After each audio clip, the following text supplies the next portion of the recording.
As the West scrambles to prevent future terror attacks like Orlando, the push is on for world leaders to go after the money behind groups like ISIS. This concept of ignoring them, acting like they're not existing, having the political correctness to not even use the term war on terrorism has led to a strategy that hasn't worked. Representative Randy Forbes says going after the funding would curtail their training and growth. If you take away the funding from terrorist organizations, it's like pulling the oxygen out of a room. They shrivel up and die. Any prosecutor in New York investigating Islamic State, the first thing we'll do is to check the money. Where the money is coming from? Who is buying the oil? And no one is doing that here. Or it's worse. There are allegations that people in Turkey is buying the oil, and we are doing nothing because Turkey is an ally. And it's not just oil. For more than a decade, experts have urged the U.S. and Europe to take on international smuggling. There is a Balkan route that is known for drug smuggling, arms smuggling, human trafficking. 28 billion terror dollars a year come from drug trafficking, according to the UN.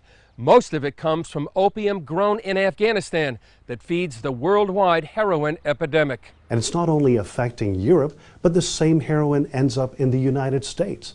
So it has a dual effect of wiping out a population through heroin, but also the terrorist attacks that are certainly clear and present dangers to citizens in Europe and the United States. Born in Croatia, Nataša Srdoc is a former corporate banker. Srdoc and former business executive Joel Anand Sami are behind an effort to combat corruption and organized crime in the post-communist Balkan region. The Balkans, especially Croatia, Serbia, and Bosnia, are among the worst places for smuggling. There's no rule of law. These countries don't have the rule of law. There are no independent judiciaries, and there's a very strong coexistence of organized crime and political corruption. This map shows the two main heroin routes out of Afghanistan.